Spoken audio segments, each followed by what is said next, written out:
కుమార్. ఈరోజు టాస్కుల విషయంలో అంటే ఆల్రెడీ టాస్కులు స్టార్ట్ అయిపోయినాయి. రేపటితో ఎండ్ అయిపోతాయి. రేపటి నుంచి ఇక అగ్ని పరీక్షలో కూడా ఫైటింగ్ స్టార్ట్ అవబోతుంది. సో, దీనిలో ఏంటంటే 15 మంది లోపలికి 15 మందిలో 6 లోపలికెళ్తారు. 15 మందిలో ఎవరిని సెలెక్ట్ చేయబోతున్నారు అంటే ఈ విషయం మనం చాలా క్లియర్‌గా తెలుసుకోవాలని మీకు కూడా ఉంది. నాకు కూడా ఉంది. అలాగే ఇవాళ టాస్కుల గురించి మాట్లాడితే చాలా విచిత్రంగా అనిపించింది నాకైతే. అంటే శాలిని యాటిట్యూడ్ చూపించిందా ఫస్ట్ టాస్క్‌లో? ఇది నంబర్ 1 పాయింట్. అండ్ వెంకీ బురదలో కూడా టాస్క్ చేసి దానిలో మమేకమైపోయి బురద టాస్క్ కూడా చేయగలనని కొంచెం ఓవర్ కాన్ఫిడెన్స్‌లోకొచ్చి సెకండ్‌ది కూడా ఏదైనా మిస్ అయ్యాడా? ఇది రెండో పాయింట్. ఇక మూడో టాస్క్ ఏంటి అనంటే టాటూస్ విషయంలో రామకృష్ణ తొందరపడ్డాడా? రామకృష్ణ తొందరపడి అతను గవర్నమెంట్ జాబ్ కూడా వదులుకోవడానికి సిద్ధమయ్యి మరీ చేసుకున్నాడా? తర్వాత రాజకుమారి విషయంలో నాకు కొంచెం అరే తీసుకోలేకపోయాను నేను కూడా. ఇదేంటి ఈవిడ కూడా ఇలా మాట్లాడుతుంది. అంత అవసరమా అమ్మాయి అలా మాట్లాడటం? అంటే కొంచెం ఓవర్ ఎగ్జాగరేట్ అవుతుందేమో, ఎగ్జైట్ అయిపోతుందేమో అమ్మాయి. ఫస్ట్ ఎపిసోడ్, సెకండ్ ఎపిసోడ్‌లో మంచిగా అనిపించింది అందులో అమ్మాయి లోపలికి. ఈ విషయాలన్నీ చాలా క్లియర్‌గా మాట్లాడుకుందాం. అసలు టాస్కులేంటి? ఆ టాస్కుల్లో కొత్తదనం ఏమన్నా ఉందా? ఇయన్నీ మాట్లాడుకుందాం. ఫస్ట్ అయితే శాలిని అండ్ అమన్ టాస్క్‌కి పిలిచారు. ఫస్ట్ దాని లోపల. అంటే దీనిలో కూడా ఏంటంటే వాళ్ళని లేపారు ఫస్ట్ జడ్జెస్. ఇక్కడ జడ్జెస్ గురించి కూడా చెప్పాలి ఒక విషయం. ఫస్ట్ నవదీప్ చెప్పాడనమాట. శాలిని గెటప్ నువ్వు వచ్చి ఆ కూరగాయలున్నాయి. ఆ కూరగాయల్లో తల పెట్టాలి. ఆ కూరగాయలు మొత్తం దాదాపుగా 10, 15 రోజులు కుళ్ళిపోయి, మురిగిపోయి దారుణాతి దారుణమైన స్మెల్‌తో ఉన్నాయి. వాటిల్లో తలపెట్టి, ఆ తర్వాత ఆలుగడ్డలన్నీ పిసికి, ఆ తర్వాత ఒక లాక్ ఎతుక్కొని, ఆ లాక్‌లో నుండి తీసి, మీకు జ్యూస్ ఒకటుంటుంది. దాని లోపల తీసుకోవాలి అని చెప్పి. రైట్. బావుంది. ఇక్కడి దాకా సూపర్ బావుంది. సో, తను లేచి నాకు సో అండ్ సో పర్సన్ కావాలి అనంగానే, అంతా నీ ఇష్టమేనా? అని చెప్పి మళ్ళీ జడ్జెస్ అడుగుతాడు.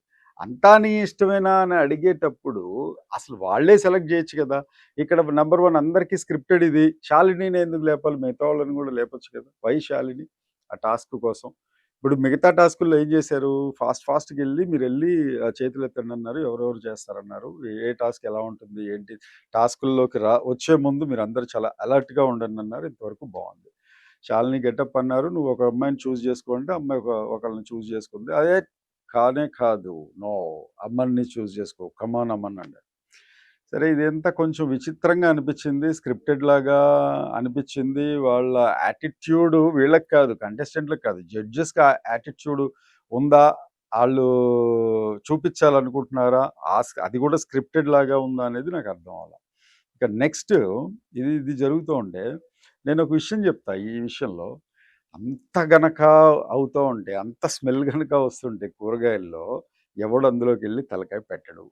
ఒకవేళ తల పెట్టినా బయటికి తీసేటప్పుడు చిన్న అక్కడ ఒక ఫోల్డింగ్ లాగా ఉంది. ఆ స్మెల్ మొత్తం ఏసీ ఫ్లోర్స్ అవి. మొత్తం ఏసీ ఫ్లోర్స్ ఉంటే జడ్జెస్‌తో సహా అందరూ పారిపోతారు. ఇది వేరే వాళ్ళు గూడా అనాలిసిస్‌లో చెప్పారు. నాకు కూడా బాగా నచ్చింది అది గూడా.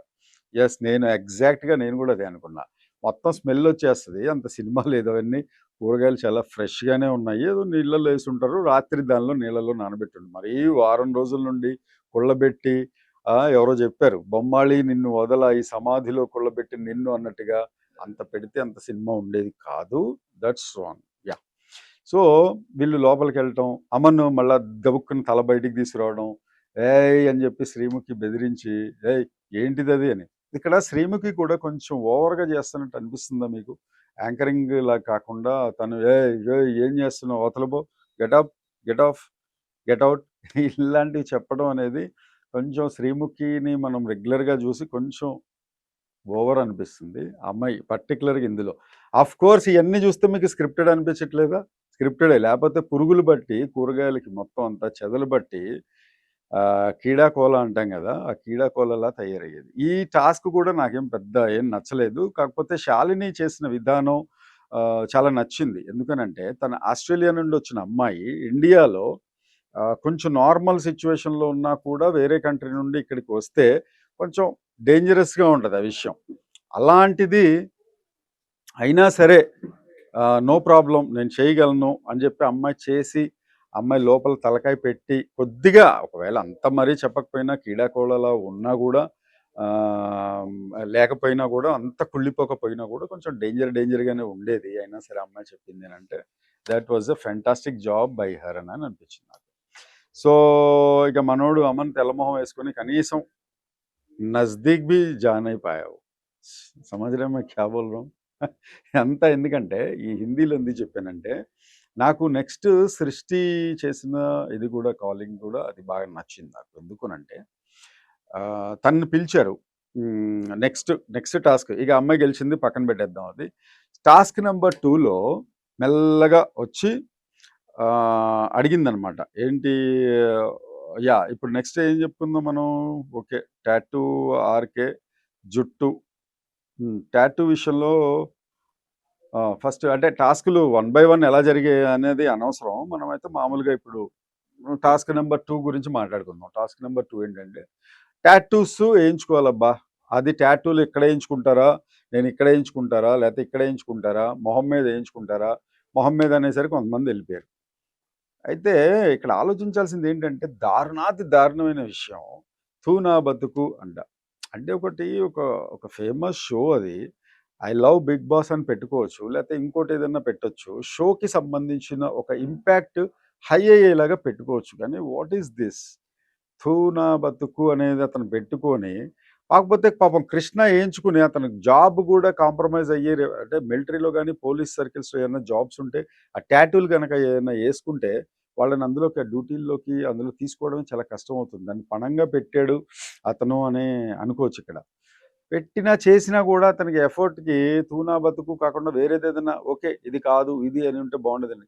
కానీ అతను స్పోర్టివ్గా తీసుకుని మార్నింగ్ నుంచి అండి కొన్ని విషయాలలో నేను తూనా బతుకు ఎన్నిసార్లు అనుకుంటా. కానీ అదే ఓడి ఇప్పుడు నాకు బిగ్ బాస్ ఎంట్రీలోకి వస్తుందంటే అది నాకు యూనివర్సల్ కాల్ ఇచ్చి ఉండొచ్చు అనేది చెప్పాడు చూసారా, అది బాగా నచ్చింది నాకు. అతను పాజిటివిటీ అనేది బాగా నచ్చింది. It is a good job by RK Krishna అంటున్నారు తను ఇప్పుడు. ఇక నెక్స్ట్ జుట్టు. ముఖ్యంగా అసలు నాకు చాలా బాగా నచ్చిన టాస్కులు కాదు నచ్చింది, అందులో పార్టిసిపెంట్స్ ఎవరైతే కంటెండర్స్గా లోపలికి వెళ్ళిపోవాలనుకుంటున్నారో. సో నాకు అది చెప్పగానే జల్సా సినిమా చూశారు కదా, పవన్ కళ్యాణ్ అంటుంటాడు, భాగి మనం బాగుండటం అంటే ఎదటి వాళ్ళకి నచ్చేలా ఉండడం కాదు, మనకి నచ్చేలా ఉండాలి. సో అలాగే భాగి జుట్టు కత్తిరించినప్పుడు కూడా అసలు ఎంత వచ్చి తను మా మదర్ గుర్తొచ్చిందండి. నా ఫోటో చూపించారు, తనది జుట్టు కత్తిరించిన తర్వాత ఇలా ఉన్నావమ్మా నువ్వు అని అంటే బాగా చెప్తుంది, మా మదరు నన్ను హాస్టల్ పంపించారండి. ఎందుకంటే నన్ను సింగిల్గా అలవాటు చెయ్యాలి, తను ఎక్కువ కాలం ఉండలేదని తనకు తెలిసేమో హాస్టల్కి పంపించారు. తను ఆ టైంలో ఇలాగే ఉండేది, నన్ను చూస్తే మా మదరే గుర్తొస్తుంది నా ఫోటో నేను చూసుకుంటే అనడం మాత్రం ఎక్సలెంట్ అనిపించింది, సెంటిమెంటల్గా కూడా అనిపించింది. అయితే పదే రియల్ హస్బెండ్ అనేది అంటుంటే రియల్ హస్బెండ్ ఏమన్నా ఫీల్ అవుతాడేమో భాగి వాళ్ళ హస్బెండ్. మీరైతే ఫీల్ అవరా? అలా ఫీల్ అవుతారేమో అని అనిపించింది నాకైతే కొంత. సో చెక్ చేసుకోండి ఎవరైనా అలా అంటే ఫీల్ అవుతారా లేదా అనేది. ఇంకోటి జుట్టు కత్తిరించుకోవడం, అలాగే ప్రతిసారి బురదలో బొరలాడడం, జుట్టులు కత్తిరించడం, టాటూలు వేయించుకుంటావా లేదా అంటాం, ఇవన్నీ సోదిలాగా అదే రిపీటెడ్గా అనిపించింది. కొంత బుర్ర పెడితే టాస్కుల్లో కూడా చాలా ఉత్సాహంగా ఎంటర్టైనింగ్గా చూసే వాళ్ళకి సీట్ ఎడ్జ్లో ఉండేలాగా టాస్కులు చేయడం కూడా అంత పెద్ద కష్టమేం కాదు. చూడండి కొన్ని గేమ్ షోస్ ఉంటాయి, జపాన్ చైనీస్ గేమ్ షోస్ ఉంటాయి కదా, పోగో వాటిల్లో వస్తుంటాయి. అది అసలు ఒక్క గేమ్కి ఇంకో గేమ్కి అసలు పోలిక అనేది ఉండదు. అది ఎంత ఇదిగా ఉంటుంది అంటే అబ్బా వారే వా అన్నట్టు ఉంటుంది. అరే భలే ఉందే, ఇదే గేమ్ అనుకుంటే ఇది దాన్ని మించి ఉంది అనేది అస్సలు ఇంట్రెస్టింగ్గా లేనే లేదు. కొంచెం మాత్రం ఏదో ట్రై చేశారు. నవదీప్ అన్నాడు, నేను మీకు టాటూలు వేయించుకుంటారు బట్ అందరూ ఇక్కడ అనుకుంటారు, కానీ ఇక్కడ నుదుటి మీద వేయించుకోవాలి, అది కూడా లవ్ బిగ్ బాస్ అనుకుంటున్నారేమో, అది కాదు వేరేది అని చెప్పి. ఇది కూడా అందరూ చూడగానే ఎవడు ఇక్కడ వేయడు, గ్యారంటీ. అది ఎవడు అక్కడ వేసుకుని తిరగటం అనేది ఇంపాసిబుల్ అక్కడ. వాళ్ళకు కూడా తెలుసు అనుకుంటా. సరే ముందుకు వచ్చారు, కొంతమంది వెళ్ళిపోయారు, అది వేరే విషయం.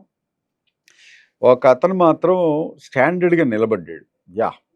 అతను చేయించుకోవడం నేను కంపల్సరీగా నేను కృష్ణ ఆర్కే అతను గవర్నమెంట్ జాబ్ కోసం ట్రై చేస్తున్నాడు, అలాగే మిలిటరీలోను పోలీస్ శాఖలో అనుకుంటా, పోలీస్ డిపార్ట్మెంట్లో జాయిన్ అవుదాం అనుకుంటున్నప్పుడు టాటూలు ఎట్టి పరిస్థితుల్లో ఉండకూడదు. అయినా సరే ముందుకొచ్చాడు అనంటే గ్రేట్ అనిపించింది నాకు. అది కూడా ఏంటంటే 'తూ నా బతుకు' అంట. ఏంటిది? 'తూ నా బతుకు' కన్నా ఇంకేదైనా ఆ గౌరవం పెరిగేలాగా 'బిగ్ బాస్' మీద ఎప్పుడూ వల్గారిటీ షో ఇది, నాన్‌సెన్సికల్ షో ఇది, లేతే 12 తర్వాతొచ్చే అశ్లీలమైన సాంగ్స్ అలాంటి షో ఇది, అడల్ట్ షో ఇది అని అనుకుంటే నువ్వు ఇష్టం వచ్చినట్టు ఏదో ఒకటి చెయ్యి. అందరూ చూస్తారు గదా! పిల్లలు చూస్తారు, పెద్దవాళ్ళు చూస్తారు. అసలు నువ్వెందుకెళ్తున్నావు? ఇన్‌స్పిరేషన్ అవుతావు నువ్వు కొంతమందికి అని ఇంతింత పెద్ద పెద్ద మాటలు మాట్లాడినప్పుడు, ఈ 'తూ నా బతుకు' అనేవి గూడా పెట్టకూడదు. కన్‌ఫ్యూజ్ అయిపోతారు. పిల్లలు గూడా ఉంటారు. అడాలసెంట్ ఏజ్‌లో ఉన్న పిల్లలు గూడా వాళ్ళు యాస్పైరింగ్‌గా నేను గూడా ఎళ్ళొచ్చేమో, లేదా 'బిగ్ బాస్' గురించి నిజంగానే 'బిగ్ బాస్' షో ద్వారా కొన్ని తెలుసుకోవడానికి నిజంగానే అవకాశం ఉంటది. ఎందుకంటే రకరకాల వ్యక్తులుంటారు. రకరకాల మనస్తత్వాలుంటాయి.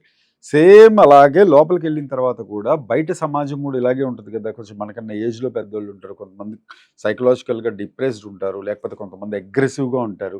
లేతే కొంతమంది ఎక్కడి మాటలు అక్కడ చెప్పే మన ఆఫీసుల్లో చూస్తుంటాం ఇలాంటి వ్యవహారాలు. ఎక్కడో మాట మాడతాడు. మళ్ళీ పక్కకెళ్ళి ఇన్‌చార్జ్ కూడా చెప్తాడు. ఆ కాంపిటీషన్ ఉంటది. ఆ క్లోజ్ ఫ్రెండ్ అనుకున్నవాడు కట్టప్ అవుతాడు. ఇలాంటివన్నీ 'బిగ్ బాస్' హౌస్‌లో ఉంటాయి కాబట్టి అవి చూస్తుంటే ఓకే. అది నిజ జీవితంలో అన్వయించుకుంటే కూడా అరే! నిజమే గదా! అన్నట్టు ఉండాలి గానీ, ఈ 'తూ నా బతుకు' అని ఏయించుకోవడం వల్ల ఉపయోగం ఏంటి? అదైతే నాకు అర్థం కాల. దాని బదులు ఇంకేదన్నా పెట్టుంటే బావుండేదేమో. సో, ఇక్కడ రాజకుమార్ విషయం గూడా చెప్పాలి. జుట్టు కత్తిరించుకున్నప్పుడు బాగి మీరైతే చేసేవాళ్ళా అని చెప్పి అడగటము, లేతే నేనైతే డెఫినెట్‌గా అండి. నాకు నవదీప్ గారు గనక కత్తిరిస్తే నేను జుట్టేంటి నేను మొత్తం గుండు చేయించుకునేదాన్ని. అసలు అని చెప్పి చెప్పింది అంతవరకు బానే ఉంది. కానీ మరీ టూ రొమాంటిక్‌గా తయారైపోతుంది రాజకుమారి. చాలా అగ్రెసివ్‌గా లేదు ఇట్లా మాట్లాడితేనే నాకు బావుంటదేమో. నిన్నటిదాకా ఆ అమ్మాయి మీద మంచి గౌరవం ఉంది. అరే! ఆ అమ్మాయి ఎంత కష్టపడి పైకొచ్చింది. చాలా కష్టపడి ఇదయింది. ఆ గౌరవం మనకి ఆ అమ్మాయి మీద ఉన్నప్పుడు అది ఆ అమ్మాయి కంటిన్యూ జేసుకోవాలి. లైక్ అమ్మాయి నేనైతే 'చందమామ' సినిమాలో ఛాన్స్ గనక దొరికుంటే నవదీప్ గారి దగ్గరికి అలా వచ్చేసేదాన్ని. ఇంకా మీ ఇష్టం మీరేమన్నా బీప్లేసుకోండి. ఆయన ఏదంటే అది జేసేవాడిని. జుట్టేంటి ఆయన ఏదన్నా సరే జేసేవాడిని. మీ ఇష్టం వచ్చినట్టు మీరు ఊహించుకోండి అనేది కొంచెం రొమాన్స్‌ని మించి, ఆ కామెడీని మించి ఉందేమో ఆ అమ్మాయి మాటలు. డెస్పరేట్‌గా ఎలా అయినా సరే నేను ఇంప్రెస్ చేసేయాలి మిగతా వాళ్ళని. అయితే ఇక్కడేంటంటే నాగార్జున గారు గూడా చెప్పేది జడ్జెస్‌నో లేపోతే ఇంకోళ్ళనో కాదు. ముఖ్యంగా చూసే మనలాంటి ఆడియన్స్‌ని ఇంప్రెస్ చేస్తేనే రేపొద్దున ఓటింగ్స్ అనేది పడతాయి. దానికోసం మనం స్టెప్స్ ఏమి దిగక్కర్లా. ఎలా ఉన్నావో అలాగే ఉంటే ఉన్నారు లేతే లేదు అనేది. ఎందుకంటే నిన్న ఒక అమ్మాయి చెప్పింది. పేర్లు గుర్తు రావట్లేదండి ఎవరు చెప్పారో గానీ అంటే పార్టిసిపెంట్ ఇప్పుడు వచ్చే దానిలో. ఆడానా లేదా అనేది ముఖ్యం. సృష్టి అనుకుంటా చెప్పింది. ఆడానా లేదా అనేది ముఖ్యం. నా బెస్ట్ ఇచ్చానా లేదా అని ముఖ్యం. ఓడిపోయానా, గెలిచానా అనేది. నాగార్జున గారు గూడా ఇటు అటు తిరుగుతూ ఇలా ఈ మూల నుండి ఆ మూలకి ఈ విషయం షోలో గూడా లేదమ్మా, లేదమ్మా నువ్వు ఆడావా లేదా, నువ్వు పార్టిసిపేట్ ది బెస్ట్ ఇచ్చావా లేదా అనేది కాదు. కూర్చో. Very good. You given your best అని చెప్తా ఉంటారు. మరి ఇది గదా మనం తీసుకోవాల్సింది. దానిలో ఉండే మంచి పాయింట్స్ గదా తీసుకోవాల్సింది. ఈ సోదంతా మిగతాదంతా ఎందుకు? ఇదే గాకుండా కార్డ్స్‌లో తీస్తే ఎగ్జిట్ అని వస్తే ఎళ్ళిపోవాలి. ఇన్ అని వస్తే ఉండిపోవాలి. లేదా ఇద్దరికీ ఎగ్జిట్ గనక వస్తే ఫేస్ ఆఫ్ పెడతాం. ఫేస్ ఆఫ్ పెడితే మళ్ళీ దానిలో కూడా మళ్ళీ మీకొచ్చిందంటే సరే ఫస్ట్‌ది పెట్టారు. అది లక్ ఫేవర్ మీద ఉంది. అసలు లక్ ఏంటి 'బిగ్ బాస్‌లో'? ఇన్‌స్పిరేషన్ ఇచ్చేది కదా! మీరు అడుగుతుంటారు జడ్జిలందరూ. చాలా ఇన్‌స్పైరింగ్ గేమ్ ఇది. లోపలికెళ్ళాలంటే చాలా క్వాలిటీస్ మీకున్నాయి. మీకున్న క్వాలిటీస్ ఏంటి? అసలు 'బిగ్ బాస్' హౌస్‌లోకి ఎందుకెళ్దాం అనుకుంటున్నారు? అది ఇదని నువ్వు అంతగా అడిగినప్పుడు అంత చూజన్ మరి ఎంతమంది 25,000, 30,000 మంది అప్లికేషన్‌లో నువ్వు 70 మందిని తీసుకొని దానిలో నుండి 15 మందిని లోపలికి తెచ్చావు గదా! అంతా ఆళ్ళ టాలెంట్ మీదే వచ్చారు గదా! మరిక్కడ లక్ ఎందుకు ఫేవర్ చేసావు? వెంకీ వైబ్స్‌ని ఎందుకు పంపించేసావు? 'బిగ్ బాస్' టీము అది నాకు అర్థం కాల. అది కొంత ఏదో ఇక వాళ్ళకి ఏది తోస్తే లేతే వాళ్ళకి టైం లేదా? లేతే ఆలోచించే టీం లేదా? టాస్క్‌లు ఏదన్నా ఇంకేదన్నా ఇచ్చే అవకాశం లేదా? రొటీన్‌గా యాజ్ ఇట్ ఈస్‌గా బురద తీసుకురండి. టాస్క్ పెట్టేయండి. 2 బాణాలు తీసుకురండి. టార్గెట్ ఎవడు కొడతాడు? లేదా ఇద్దరు కొంచెం ఆర్మ్ రెజ్లింగ్ చేయండి. లేతే టాటూలేసుకోండి. ఈ అమ్మాయి గుండు కొట్టండి. ఆ అమ్మాయి ఒప్పుకోలేదు బయటికి పంపించేయండి అంటే రొటీన్ అయిపోవట్లా? బోర్ కొట్టట్లా? ఇక బజ్ ఏముంది? నా బొంద. ఏమి అసలైతే నాకది చాలా చిరాకుగా అనిపించింది ఫస్ట్. మరి మీకెలా అనిపించిందో నాకైతే తెలీదు. ఇక హేమంత్ అయితే luck favour. Bad luck favour తోటి వెంకీ వెళ్ళిపోతే లక్ ఫేవర్ తోటి హేమంత్ ఉండిపోయాడు. సో ఎంట్రీ ఎగ్జిట్ అనేది బాలేదు. జుట్టు అనేది కూడా రెగ్యులరే, పెద్ద విషయం లేదు. టాటూలో రామకృష్ణ చూపించిన చొరవ, డేరింగ్‌నెస్ హ్యాట్స్ ఆఫ్ అనిపించాలి. ఎందుకనంటే టాటూ వేసుకున్నాడు తూనా బతుకని. అతను చెప్పింది కూడా బాగుంది. నేను పొద్దున్న లేచిన దగ్గర నుండి తూనా బతుకు ఇంతేనా అని అనుకుంటూ ఉంటానండి. సరే ఆ వర్డే నన్ను ఇప్పుడు లోపలికి పంపేలా చేస్తుందేమో, తూనా బతుకని వేసుకున్నాను కదా అని అంటం అనేది అతని కొంచెం సెన్స్ ఆఫ్ హ్యూమర్ లాగా అనిపించింది. శాలినిని కొంచెం చాలామంది కొంచెం అమ్మాయి బాగా ఆడుతుంది, అంతా ఓకే, అంతా గుడ్, కానీ కొంచెం యాటిట్యూడ్ చూపిస్తుందేమో. నాకు తెలుసండి, గెలిచిన తర్వాత ఎవరైనా సరే వినయంగా ఉంటే బాగుంటుంది. గెలిచాక నాకు తెలుసు ముందే గెలుస్తానని, నో డౌట్. అంటే నువ్వు ఎదటోడు అమన్ కాబట్టి సరిపోయింది. వేరే వాళ్ళు ఉంటే వాళ్ళు గెలిచేవాళ్ళేమో కదా. అలా ఎప్పుడా నేను గెలుస్తానని నాకు తెలుసు. ఇదేంటి నేను టైటిలే గెలుస్తా, ఇది కొంచెం ఓవర్. గెలుస్తాను పట్టుదల ఉండిందండి చెప్పటం నార్మల్. నాకు తెలుసండి నేను గెలుస్తానని, ఇది ఓవర్. కొంచెం ఇది చూసుకుంటే బాగుండేది. అక్కడ జడ్జెస్ కూడా ఏదన్నా చెప్పుంటే బాగుండేది. ఇంకోటి నేను అబ్జర్వ్ చేసింది ఏంటంటే ఫటూనా ఎవరో వచ్చారు కదా, జపనీస్ పర్సన్. సో అతనితోటి కూడా కొంత ఫన్ జనరేట్ చేస్తే బాగుండేది. నిన్న కూడా నేను ఎపిసోడ్లో చెప్పా, అరే అతను వచ్చిరని తెలుగులో ఎవరన్నా మాట్లాడుతుంటే ఖచ్చితంగా ఫన్ జనరేట్ అవుతుంది. అతను జపనీస్ వ్యక్తి, ఏదో 4 ముక్కలు నేర్చుకుని వచ్చాడు, అతను మాట్లాడే యాక్సెంట్ తోటి కూడా ఫన్ రావచ్చు. నువ్వు చేస్తావా, నువ్వు ఎందుకు లేవట్లేదు, నువ్వు చేయవా, ఇది ఓకేనా అని చెప్పి ఏదో అడుగుంటే చూసే ఆడియన్కి మాత్రం అదే మొనాటనీ, అదే బోరుగొట్టుడు విధానం, అదే ఇది. మళ్ళీ రేపటి నుంచి వాటిల్లో సెలక్షన్ ప్రాసెస్, ఆ 15 మందిలో వాళ్ళల్లో 3 టీములు చేయటం. ఆ 3 టీమ్స్ లోపల బ్లూ, రెడ్, ఆరెంజ్ సంథింగ్ ఏవో ఉంటాయి. 3 టీముల్లో 3, 4, 12 మంది, 3, 5, 15 మంది అట్లా ఉంటారు. సో ఆ 3 టీంలో 5 మెంబర్స్, ఒక టీంకి. ఇది కూడా బోరే. ఈ ప్రాసెస్ కూడా బోరే. రెగ్యులర్ ప్రాసెస్లో ఉండే ఎందుకు చూడాలి అసలు. కాకపోతే ఏంటంటే కొంతమంది ది బెస్ట్ ఉన్నారు. Rohit is giving the best. రేపటి ఎపిసోడ్లో ముందే చెప్తున్నాను, మనకు